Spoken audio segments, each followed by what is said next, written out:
वैसे आक्रांता मुगल बादशाह बाबर के नाम पर अगर कोई मस्जिद बनाता है तो उसके नियत में खोट है। तेजस्वी बिहार की राजनीति से भी नदारत हो गए हैं। अभी विधानसभा का सत्र चल रहा है, उसमें तो नदारत है ही। संविधान को मजाक उड़ाने वाली कांग्रेस बाबा भीमराव अंबेडकर के 78,000 वोटों की चोरी कर संसद में जाने से रोका। शनिवार को दिल्ली से पटना एयरपोर्ट आने पर केंद्रीय गृह राज्य मंत्री नित्यानंद राय को पत्रकारों ने घेर लिया। सबसे पहले पूछा गया कि विधानसभा के शीतकालीन सत्र के दौरान तेजस्वी यूरोप की यात्रा पर गए हैं। छूटते ही नित्यानंद राय ने कहा कि तेजस्वी को न बिहार की जनता से मतलब है और न आगे रहने वाला है। विधानसभा के सत्र के समय पर तेजस्वी घूम रहे हैं। इसके पहले लॉकडाउन के समय गायब थे। तेजस्वी बिहार की राजनीति से भी नदारत हो गए हैं। अभी विधानसभा का सत्र चल रहा है, उसमें तो नदारत है ही। और तेजस्वी जी जैसा आप पूछ रहे हैं, जहां भी गए हो, लेकिन बिहार छोड़कर नदारत होना यह प्रतीत कराता है कि बिहार और बिहार वासियों से उनको कोई न लगाव है न मतलब है और न आगे रहने वाला है। तो बिहार की जनता सब देख रही है। परिवारवाद तुष्टीकरण से और यात्राओं से और बिहार से के बाहर रहकर ज़्यादा समय बिताने वाले तेजस्वी कोरोना काल में भी बिहार छोड़कर कहीं चले गए थे। कई बार तो ऐसा हुआ है कि बिहार बाढ़ से घिरा हो, उस समय भी छोड़कर चले जाते हैं। यानी कि बिहारियों पर से तेजस्वी का भरोसा उठ गया है और बिहार वासियों का लालू परिवार से, महागठबंधन आरजेडी से और तेजस्वी पर से भरोसा उठ गया, इसलिए हमेशा वो नदारत हो जाते हैं।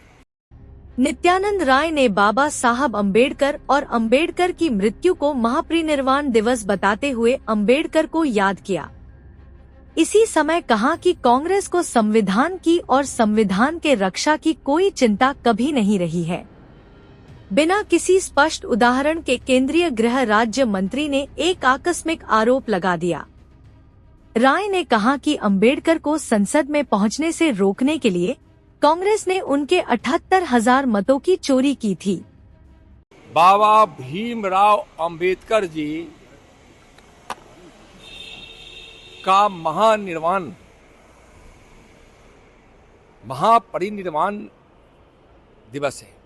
सबसे पहले तो मैं उनको नमन करता हूं और उन्होंने भारत के संविधान के माध्यम से भारत के भविष्य के लिए उन्होंने जो संविधान में सारे वैसे भावनाओं को समाहित किया जो आज देश में न्याय व्यवस्था, समानता के अधिकार समेत यहाँ के लोगों के जीवन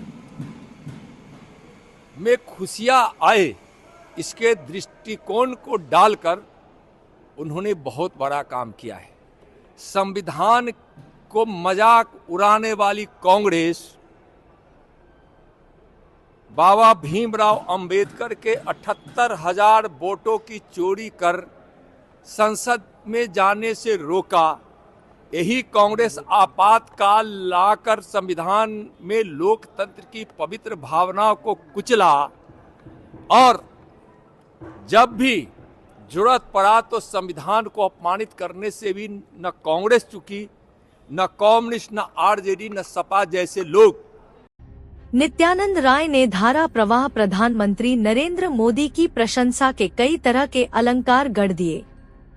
नित्यानंद ने दावा किया कि गरीबों के मसीहा प्रधानमंत्री ने 30 करोड़ गरीबों को गरीबी से बाहर निकाल दिया है। माननीय प्रधानमंत्री आदरणीय नरेंद्र मोदी जी के नेतृत्व में संविधान की सारी भावनाएं, न्याय की, समानता का, सामाजिक न्याय का भी, आर्थिक न्याय का भी, और इस देश के गरीबों का जीवन यापन अच्छे तरीके से हो जाए, अभाव से बाहर निकल कर रहे यहाँ के गरीब, और इसके लिए उन्होंने जो प्रयत्न किया जिसके कारण 30 करोड़ से ज्यादा देशवासी गरीबी रेखा से बाहर आए हैं।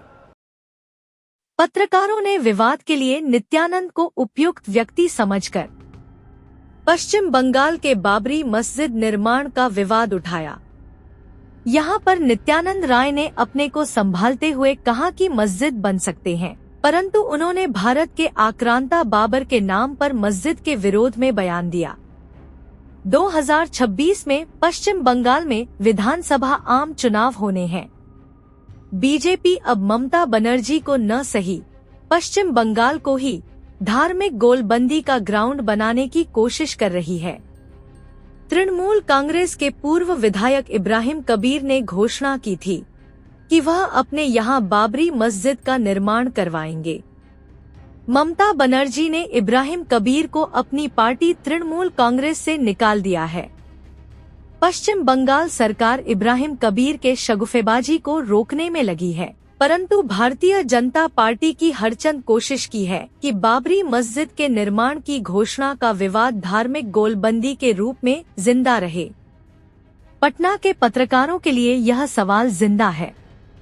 नित्यानंद राय के लिए भी विवाद खड़ा करने का यह एक अवसर बन गया। जहां इस सवाल को दफना देना चाहिए था, वहां इसे उभार देने में नकारात्मक दिलचस्पी बनी हुई है। शनिवार को अक्सर बिहार के सांसद 2 दिनों के लिए लौट जाते हैं और पटना एयरपोर्ट पर पत्रकारों की गहमा गहमी रहती है। भाजपा के नेता यह तथ्य छुपा कर ही बात कर रहे हैं कि टीएमसी का बाबरी मस्जिद निर्माण जैसी घोषणा से संबंध नहीं है। देखिए वीडियो। हुमायूं कबीर के द्वारा जो यह हरकत है यह ठीक नहीं है। यहाँ इस देश में मस्जिदों का विरोध नहीं है, लेकिन एक आक्रांता जिसने भारत पर आक्रमण किया और यहाँ भारत में हिंदू देवी देवताओं के मूर्ति को खंडित किया, यहाँ तक कि सारे वैसे हमारे भगवान और देवी देवताओं के पवित्र मंदिर को भी तोड़ा। वैसे आक्रांता मुगल बादशाह बाबर के नाम पर अगर कोई मस्जिद बनाता है तो उसके नियत में खोट है और यह काम ठीक नहीं है। मस्जिद ठीक है, बाबर के नाम पर मस्जिद ठीक नहीं है। देखते रहिए विमर्श न्यूज। चैनल को लाइक और सब्सक्राइब जरूर करें। धन्यवाद।